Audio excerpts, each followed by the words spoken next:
First You Think is a not-for-profit ministry of the First Unitarian Church of Des Moines. Support us at ucdsm.org today.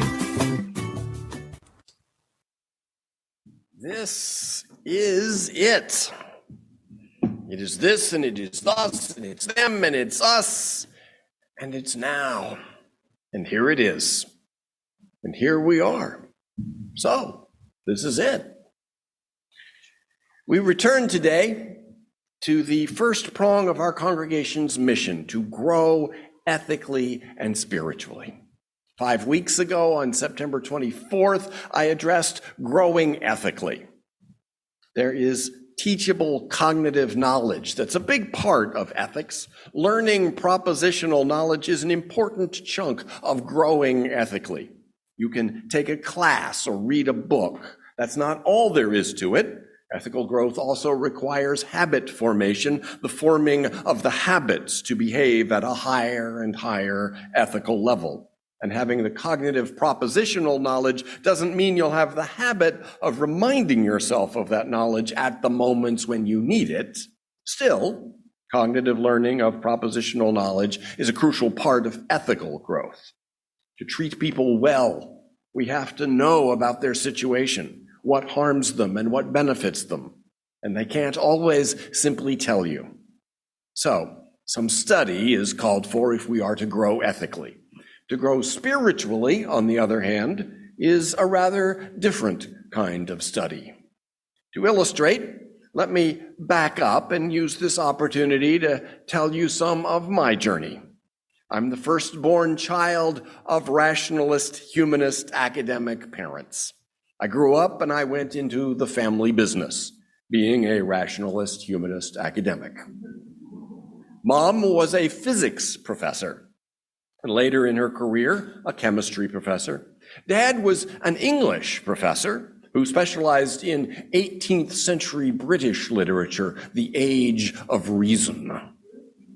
And so I grew through childhood imbued with the implicit sense that the reason for being alive and on this planet was to do two things: learn stuff and teach it to others. I was in 4th grade in a small town in Georgia when I first heard the word atheist, and I asked what it meant, and shortly afterward decided that I was one. This was a scandal to my classmates. The scandal rather settled down after a week or so, but from then on through high school, I was the class atheist. Even so, apart from a few kids who were hostile and a few others who undertook to try to save my soul, my classmates by and large politely ignored our differences of theological opinion. If there was a disconnect between us because of religion, looking back, I would have to say that the distance making, the wall building, came more from me than from them. As a child and a teenager, my sad heart hardened and chose contempt as its protective strategy. I was not the sort of atheist that went for spirituality. Did not use that word for my experiences, nor did I think in terms of sacred or divine or transcendent. I wasn't so keen on awe or mystery or wonder either. But life happened. I grew. And even though I was learning more and more cognitive knowledge and was working as a teacher to tell others about it, life and I didn't always seem to fit together very well. I sensed that somehow more joy was possible, more peace, a greater belonging. Life has such tragedy in it. Loved ones die, wars kill thousands, people behave cruelly to each other, whether it's petty street thugs or corporate CEO thugs. And life also has such beauty in it. The birth of a child, flowers in springtime, an act of kindness, my beloved's kiss. The tragedy and the beauty were more than my academic fields of study could comprehend. The development of spiritual virtues, loving all of life, even the hard parts, equanimity, compassion, may be entirely a matter of getting our neurons wired in a certain way, but the circuitry of spirituality draws on but is different from purely cognitive intelligence. It draws on but is different from the emotional circuitry. Native disposition genetics accounts for some of a person's spiritual qualities and virtue. Can you cultivate the spiritual virtues beyond your native disposition? Sort of. The term spirituality encompasses transcendent love, inner peace, all rightness, acceptance, awe, beauty, wonder, humility, gratitude, a freshness of experience, a feeling of plenitude, abundance, and deep simplicity of all things. The oceanic feeling Sigmund Freud spoke of, calling it a sense of indissoluble union with the great all and of belonging to the universal. In moments of heightened spiritual experience, the gap between self and world vanishes. The normal experience of time leaves us, and each moment has a quality of the eternal to it. Symptoms of developing spirituality include increased tendency to let things happen rather than make them happen, more frequent attacks of smiling from the heart, more frequent feelings of being connected with others, connected with nature, more frequent episodes of overwhelming appreciation. Decisions flow more from intention or spontaneity and less from fears based on past experience. Greater ability to enjoy each moment, decreased worrying, decreased interest in conflict, in interpreting the actions of others, in judging others and in judging self, increased non-judgmental curiosity, increased capacity to love without expecting anything in return, increased receptivity to kindness offered, and increased interest in extending kindness to others. By orienting toward the elevated, whether in compassion, ethics, art, or experience of divine presence, we transcend the ego defense mechanisms by which most of us spend most of our lives governed. Psychologist Robert Cloninger and his team at the Center for Well-Being of the Department of Psychiatry of School of Medicine of Washington University in St. Louis sought a way to define spirituality more definitely, empirically, and measurably. Their 240-item questionnaire is called the Temperament and Character Inventory. It includes spirituality, they call it self-transcendence, as one of the dimensions of character. As Cloninger measures it, spirituality is the sum of three subscales: self-forgetfulness, transpersonal identification, and acceptance. First, self-forgetfulness. This is the proclivity for becoming so immersed in an activity that the boundary between self and others seems to fall away.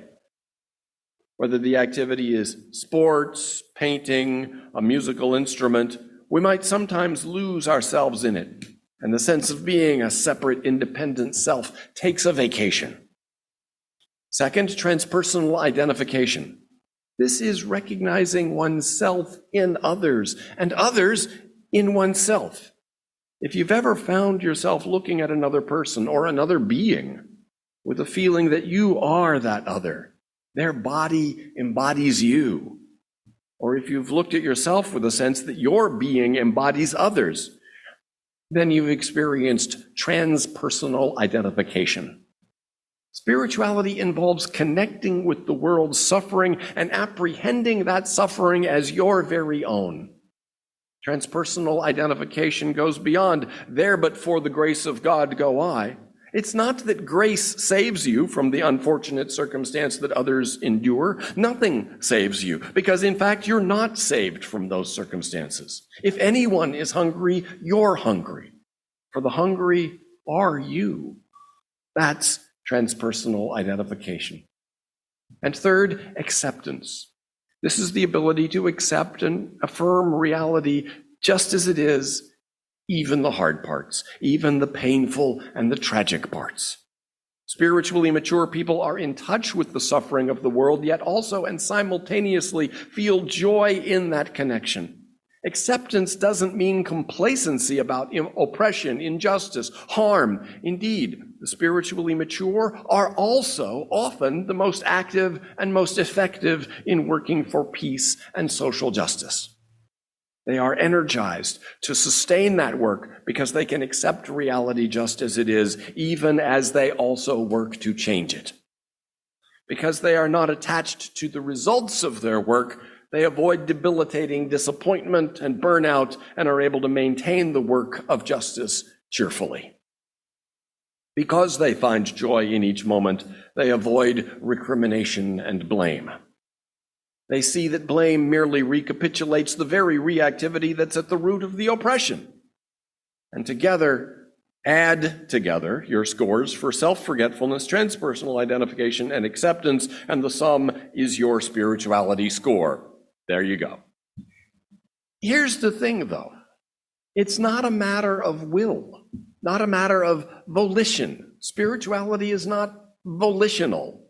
It's not a matter of weighing the pros and cons and making a decision. You can't decide to be more spiritual or more spiritually mature. If you're low in spirituality, that is, as Cloninger finds, you are practical, self-conscious, materialistic, controlling, characterized by rational objectivity and material success. You can't wake up one morning and decide you're no longer going to be that way. It's who you are. And your own rational objectivity will very sensibly point out to you that you don't even know what it would mean to not be that way. What you can decide, what is a matter of will and volition, is whether to take up a certain kind of discipline called a spiritual practice and just see where that takes you. Spirituality is not volitional, but taking up a spiritual practice is.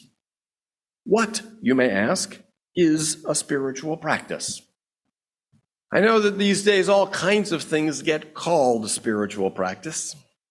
So we may wonder, how exactly do we differentiate between a spiritual practice and just something that you do? Quilting, piano playing, or hiking might or might not qualify as a spiritual practice. That is, might or might not tend to produce the symptoms of developing spirituality. An activity is more likely to work as a spiritual practice if you seriously treat it as one. First, treating a practice as a spiritual practice means engaging the activity with mindfulness, focusing on the activity as you do it, with a sharp awareness of each present moment.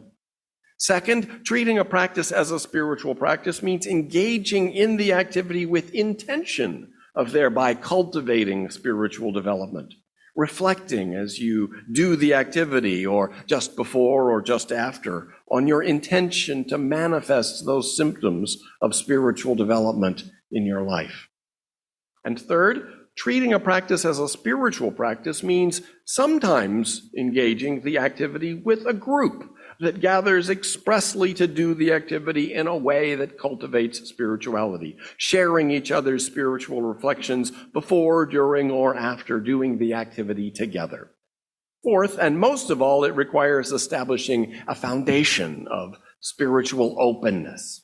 And there are three basic daily practices that I recommend for everyone that over time will develop a foundation upon which some other practice can grow into a real spiritual practice. Silence. I'd say 15 minutes a day being still and quiet, just bringing attention to your own amazing breathing. Journaling. 15 minutes a day writing about your gratitudes, your highest hopes, your experiences of awe. And study. 15 minutes a day reading wisdom literature, the essays of Pema Chodron or Thomas Merton, the poems of Rumi or Mary Oliver, the Tao Te Ching, the Bible's Book of Psalms, just to mention a very few examples of wisdom literature. With these three daily practices building your foundation of spiritual awareness, then gardening or yoga or throwing pottery are much better positioned to truly be spiritual practices for you. Suppose that you got serious about maintaining a spiritual discipline. You engage your practice daily. You do it mindfully. You do it with intention to cultivate compassion, connection, non-judgmental curiosity, self-forgetfulness, transpersonal identification, and acceptance. You get together regularly with a group that helps you maintain and explore the spiritual focus of your practice, and you develop your base with daily silence, journaling, and study. What then? What will happen? If you do everything to ensure that your practice is a true, bona fide spiritual practice, and you do that spiritual practice long enough, every day for a year, or 10 years, or 30 years, will you then exude equanimity and compassion while unperturbable, calm inner peace and beauty continuously manifests as you gracefully and lovingly flow through life? Maybe. I can offer no guarantees. Spirituality, as I mentioned, is not a matter of will. Strong muscles aren't a matter of will either. That is, you can't just decide to bench press 500 pounds and then go do it. But at least with muscles, there's a fairly predictable timetable by which exercise increases strength. If you have a normal and healthy physiology and you adopt a regimen of exercise and stick to it, then you will reap the rewards of that regimen. There's a fairly smooth curve by which you'll progress toward the limit that that regimen can take you. But spiritual strengthening doesn't go like that. It's not a reliable product of putting in the time doing the exercise. The spirit has its own schedule. Committed, serious spiritual practitioners can go for years when their practice just seems void and useless. And then they can hit a patch where they actually seem to be regressing. They're acting as cranky and unkind, as disconnected and withdrawn on the one hand, or as controlling on the other, as they ever had before they started any spiritual practice. There's no smooth curve of progress. I started my primary spiritual practice for the worst reason, because an authority told me to. 22 years ago, I was in Chicago trying to pass muster to become a minister, trying to prove that I was good enough. I had just finished my first year of divinity school, and I was meeting with the Midwest Regional Subcommittee on Candidacy. "Do you have a spiritual practice?" the committee asked me. Before starting seminary, I had spent 2 years as the congregational facilitator and preacher for the Unitarian Universalist Fellowship of Clarksville, Tennessee. Before that, I'd served as president of our fellowship in Waco, Texas, as vice president of our church in Charlottesville, Virginia, and had worked as the church secretary for a year at our Nashville, Tennessee church. But did I have a spiritual practice? I was a born and raised Unitarian Universalist. I had a PhD. I'd been a university professor of philosophy for 4 years. I could debate about metaphysics, metaethics, metatheology, post-structuralism, post-industrialism, and postmodernism. If it was meta or post, I was all over it. But did I have a spiritual practice? Well, no, I didn't. Get a spiritual practice, the committee told me. It's contradictory to take up a path of self-acceptance and trusting in my own inner wisdom because an outside authority told me to, yet that's what I did. It's contradictory to judge myself for judging myself too much, yet that's what I did and still do, albeit somewhat more gently, usually. I've now had a chance to talk with a number of people on a path of serious spiritual practice, and all of us, or so it seems, began as I did in some form of contradiction. We felt broken, wrong, inadequate. We thought spiritual practice would fix us. But spiritual practice isn't about fixing anything, which is why there's no smooth curve toward becoming fixed. Spiritual awakening is about realizing that we aren't broke and don't need fixing. We aren't broken, and from the beginning never have been. Earlier, I listed some symptoms of developing spirituality, increased this and decreased that, and I mentioned Cloninger's measures of spirituality, self-forgetfulness, transpersonal identification, and acceptance. Do not, however, imagine that these are the goals of spiritual practice. Any practice that has a goal is not a spiritual practice. Yes, there is a role to play for intending to cultivate those qualities, but it's a rather small role, and attempting to measure progress toward such qualities is a delusion. A spiritual practice will tend, naturally on its own, but irregularly and unpredictably, to bring fuller recognition that we aren't broken, that we are whole and perfect just as we are and always have been, and fuller recognition of our intrinsic wholeness will tend, naturally on its own, but irregularly and unpredictably, to bring those symptoms of developing spirituality. It's hard to really believe that we aren't broken and don't need fixing. Our culture constantly tells us we aren't good enough. Get better. Buy this product, this treatment, this school, this exercise, this method. Spirituality is about remembering the fact of abundance in the midst of the daily barrage of messages of scarcity. Will recognition of abundance happen if you do the practice? I can tell you there will be more ups and downs than the stock market. But over the long haul, probably yes. If you love just doing the practice, and you do it because it's who you are, and not with any idea that you're gaining something from it. If judgment about gain and loss, progress and regress falls away, and there's just you, loving who you are and loving the way you and the whole universe manifest in and through your practice, then yes, the fact of abundance is now clearer to you. We are doomed, and our time here is short, but we can make it a celebration. You may have recognized the picture on the front of today's order of service. It's from the 1964 film Dr. Strangelove. At the end of that film, a bomber plane is set to release its nuclear payload, which will set off a nuclear conflagration to end civilization. But the release mechanism jams, and Slim Pickens climbs down into the bomb bay to fix the jam. He succeeds, and the bomb is released while he's sitting on it. In the film's most memorable shot, Slim Pickens is waving his cowboy hat and whooping as he rides the bomb down to his and what will ultimately be the planet's destruction. Woo-hoo! Maybe that's what spirituality looks like.